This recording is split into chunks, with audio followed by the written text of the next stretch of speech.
माता लक्ष्मी स्वास्थ्य, संतान, धन, वैभव तथा सौभाग्य प्रदान करने वाली देवी है। वो जब किसी मनुष्य पर अपनी कृपा दृष्टि डाल देती हैं, उस मनुष्य का जीवन सफल हो जाता है। ऐसी ही एक पौराणिक कथा के अनुसार माता लक्ष्मी ने नौकरानी बनकर एक माली के घर में बरकत की और उसके परिवार को खुशियों से भर दिया। एक बार की बात है, भगवान विष्णु का मन शेषनाग पर बैठे बैठे बहुत उदास हो रहा था। उन्हें धरती पर घूमने की इच्छा हुई और वो अपनी यात्रा की तैयारी में लग गए। स्वामी को तैयार होता देखकर लक्ष्मी माता ने भगवान विष्णु से पूछा, अरे स्वामी, आज सुबह सुबह तैयार होकर कहाँ जाने की तैयारी में हो? देवी लक्ष्मी, पता नहीं मन कुछ उदास है, इसलिए मैं धरती लोक पर भ्रमण करने जा रहा हूँ। हे देव, आप धरती पर भ्रमण के लिए जाएंगे तो आपके बिना मेरा मन भी नहीं लगेगा। क्या मैं भी आपके साथ धरती लोक पर भ्रमण के लिए चल सकती हूँ? ठीक है देवी लक्ष्मी, पर उसके लिए तुम्हें मेरी एक शर्त माननी होगी। तुम धरती पर पहुंचकर उत्तर दिशा की ओर नहीं देखोगी। ठीक है स्वामी, मैं धरती पर पहुंचकर उत्तर दिशा में नहीं देखूंगी। मुझे आपकी शर्त मंजूर है। भगवान विष्णु की इस शर्त से माता लक्ष्मी सहमत हो गई और प्रातःकाल होते ही माता लक्ष्मी और भगवान विष्णु धरती पर पहुँचे। उसी समय सूर्य उदय हुआ था। रात बरसात होकर हटी थी। चारों ओर हरियाली ही हरियाली थी। धरती की सुंदरता को देखकर माता लक्ष्मी अत्यंत प्रसन्नचित हुई और भगवान विष्णु को दिया वचन भूल गई। माता लक्ष्मी धरती को देखती देखती कब उत्तर दिशा की ओर देखने लगी, उन्हें पता ही नहीं चला। धरती का वातावरण देखने में कितना मनमोहक है और वो फूलों से भरा खेत। ये तो कितने सुंदर फूलों से सजा हुआ है। मैं ये फूल यदि तोड़ लूं?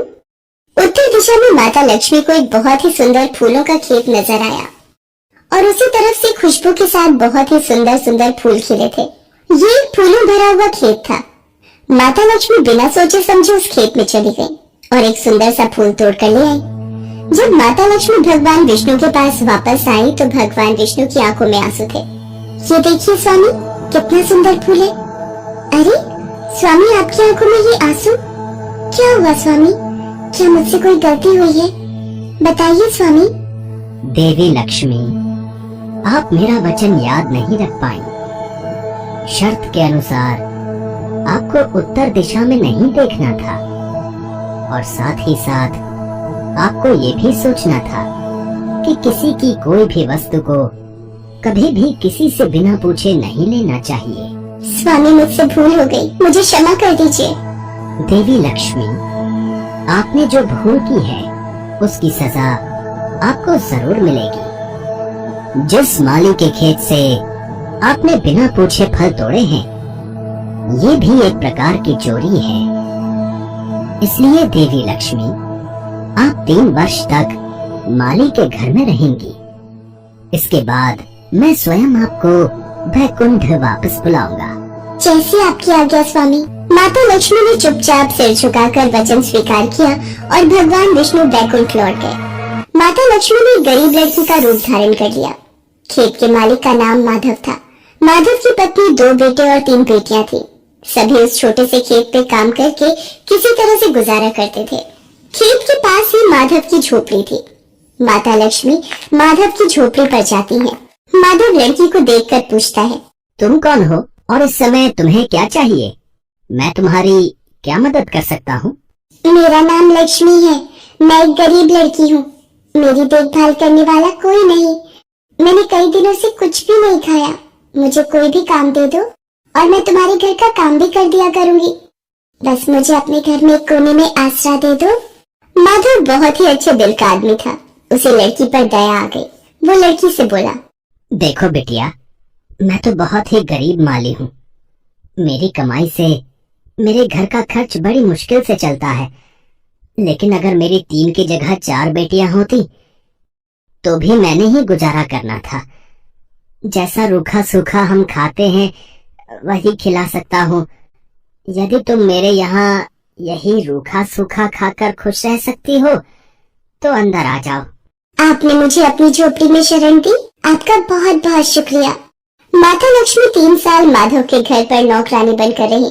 जिस दिन माता लक्ष्मी माधव के घर आई थी, उसी दिन से ही माधव को इतनी आमदनी हुई कि उसने एक गाय खरीद ली। अजी, ये नई गाय खरीद लाए, ये तो बहुत अच्छा हुआ। आज तुम्हारी आमदनी बहुत अच्छी हुई। सरला, सब माता लक्ष्मी की दया है। माधव, मैंने कोई चमत्कार नहीं किया, ये सब तुम्हारे दयालु स्वभाव का ही फल है जो आज तुम्हें प्राप्त हुआ है। तुमने तो मुझे एक गरीब लड़की समझकर अपने घर में शरण दी है। धीरे धीरे माधव की आमदनी अच्छी हो गई। उसने जमीनें खरीद ली और फिर एक बड़ा पक्का घर भी बनवा लिया। सारी सुख समृद्धि, गहने, कपड़े, जेवर, सब कुछ अब माधव और उसके परिवार के पास था। लक्ष्मी माधव के घर और खेत में काम करती रहती थी। एक दिन माधव ने सोचा, मुझे ये सब इस लड़की लक्ष्मी के आने के बाद मिला है। जब से ये मेरे घर आई है, मेरी किस्मत ही बदल गई है। माधव लक्ष्मी के बारे में सोच में ही था कि एक दिन जब वो अपने खेत से काम खत्म करके घर आया तो अपने घर के सामने द्वार पर एक देवी स्वरूप गहनों से सजी एक लड़की को देखकर हैरान रह गया। उसने ध्यान से देखा। अरे, ये तो मेरी मुंह बोली बेटी यानी लक्ष्मी है क्या? ये तो साक्षात माता लक्ष्मी है। सरला, सरला, बच्चों के साथ बाहर आओ। माता लक्ष्मी स्वयं हमारे द्वार पर आई है। माधव का पूरा परिवार बाहर आ गया। सब हैरान होकर माता लक्ष्मी को देख रहे थे। माता लक्ष्मी, हमें माफ करना, हमने अनजाने में आपसे अपने घर और खेत का काम करवाया। माता, हम आपको पहचान नहीं पाए, हमसे ये कैसा अपराध हो गया। माता, हम सबको क्षमा कर दो। माधव, तुम बहुत ही नेक दिल और दयालु व्यक्ति हो। तुमने मुझे आश्रय दिया, 3 साल तक अपनी बेटी की तरह रखा। इसके बदले मैं तुम्हें वरदान देती हूँ कि तुम्हारे पास कभी भी खुशियों की और धन की कमी नहीं रहेगी। तुम्हें सारे सुख मिलेंगे जिसके तुम हकदार हो। माधव को और उसके परिवार को आशीर्वाद देकर माता लक्ष्मी अपने स्वामी भगवान विष्णु के द्वारा भेजे रथ में बैठकर बैकुंठ चली जाती हैं। माधव और उसका परिवार हाथ जोड़कर माता लक्ष्मी का गुणगान करता है।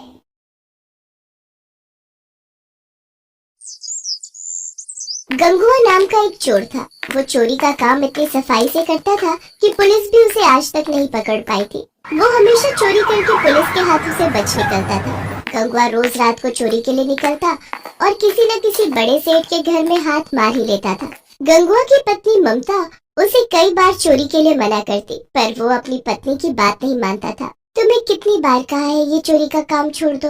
अब तो आसपास के मोहल्ले वाली औरतें भी मुझ पर शक करने लगी हैं। वो यही कहती है कि तुम्हारा पति तो कोई काम ही नहीं करता, दिन भर सोया रहता है, फिर हमारे घर का गुजारा कैसे चल रहा है।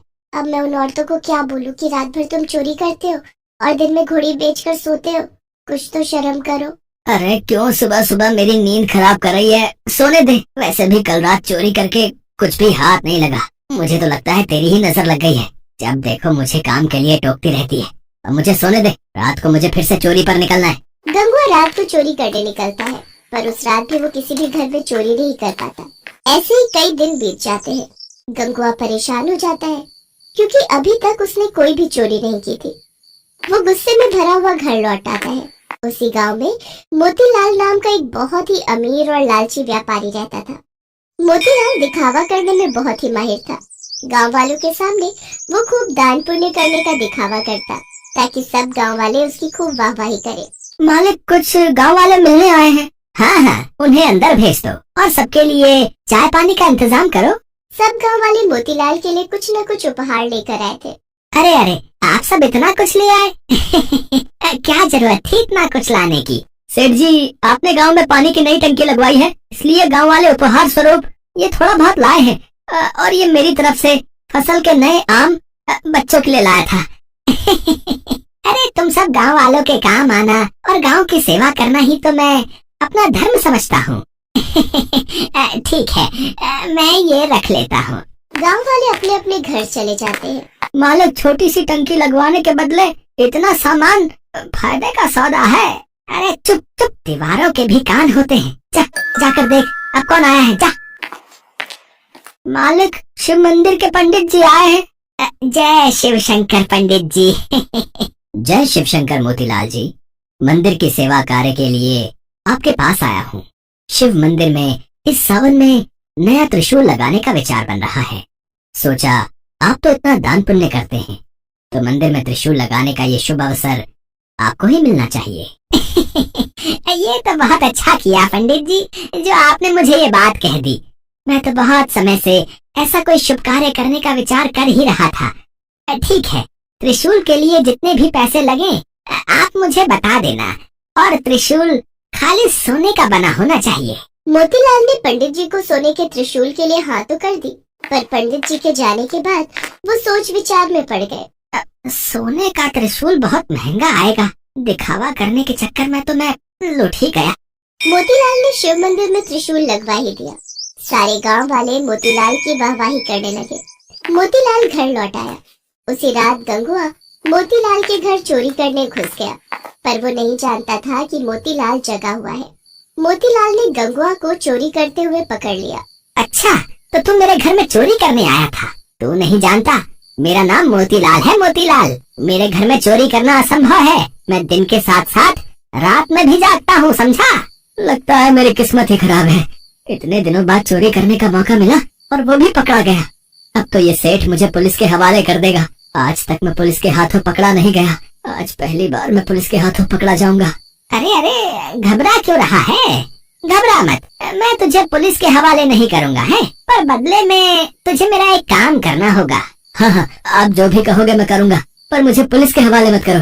तुझे शिव मंदिर में लगे सोने के त्रिशूल की चोरी करनी होगी, और वो त्रिशूल मुझे देना होगा। शंकर जी के त्रिशूल की चोरी? पर हाँ, शंकर जी के त्रिशूल की चोरी। तुझे अभी इसी समय त्रिशूल चुराकर मेरे पास लाना होगा, उसके बाद मैं तुझे छोड़ दूंगा।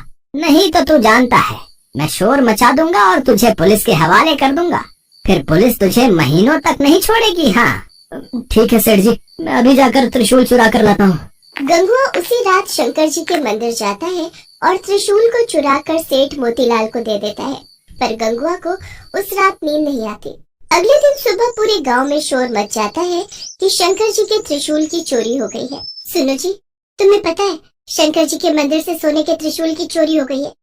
कहीं ऐसा तो नहीं कि त्रिशूल तुमने चुराया हो?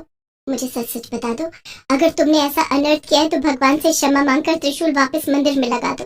तुम्हें पता है, कभी कभी तो मुझे ऐसा लगता है तुम्हारे पापों के कारण ही आज तक मैं मां नहीं बन सकी। शायद तुम्हारे पापों की सजा हमें संतान का सुख न मिलकर मिल रही है। ममता रोने लगती है। गंगुआ जब ममता को रोते हुए देखता है तो उसे अपने ऊपर बहुत पश्चाताप होता है और वो ममता को सच सच बता देता है। मुझे माफ कर दो, मैं चोरी करने में इतना अंधा हो गया था कि मैंने भगवान को भी नहीं छोड़ा। मैंने अपने आप को बचाने के लिए शंकर जी के त्रिशूल को चुरा लिया और उस लालची सेठ मोतीलाल को दे दिया। अब मैं क्या करूं ममता? तुम पंडित जी को और गांव वालों को सब सच बता दो।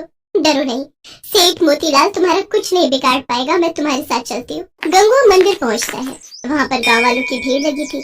सेठ मोतीलाल भी मंदिर में ही खड़ा था। सेठ जी, आपने इतने मन से भगवान शंकर के मंदिर में त्रिशूल लगवाया, और देखिए कल रात को चोरी हो गया। सचमुच मैं इन सब बातों के लिए बहुत शर्मिंदा हूँ। पता नहीं चोर मंदिर के भीतर कैसे घुस गया। कोई बात नहीं पंडित जी, भगवान की जैसी मर्जी। अच्छा मैं चलता हूँ, कोई और सेवा हो तो बता देना। कहाँ चल दिए पंडित जी? कहीं त्रिशूल लेने तो घर नहीं जा रहे? क्या मतलब है तुम्हारा? क्या तुम जानते नहीं हो कि त्रिशूल की चोरी हो चुकी है? पंडित जी, चोरी का त्रिशूल सेठ मोतीलाल के घर पर ही है। अगर आप सबको यकीन ना हो तो आप इनके घर की तलाशी ले सकते हैं। ये तुम क्या कह रहे हो? सेठ मोतीलाल बहुत ही धार्मिक प्रवृत्ति के व्यक्ति हैं, और त्रिशूल तो उन्होंने स्वयं ही मंदिर में लगवाया है।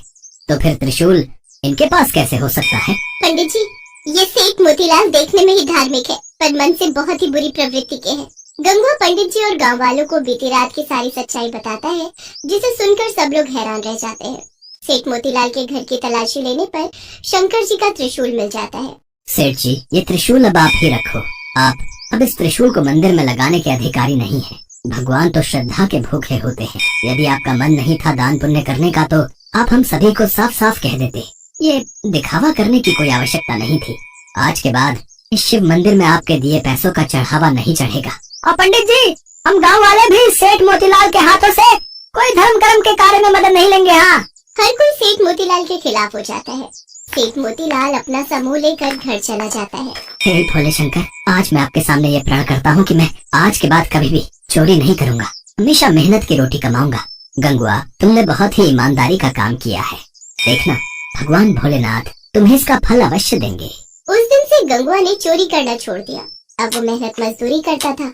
ममता भी गंगुआ को मेहनत मजदूरी करते देख बहुत खुश थी। कुछ समय बाद ममता माँ बन जाती है और एक बहुत ही सुंदर बच्चे को जन्म देती है।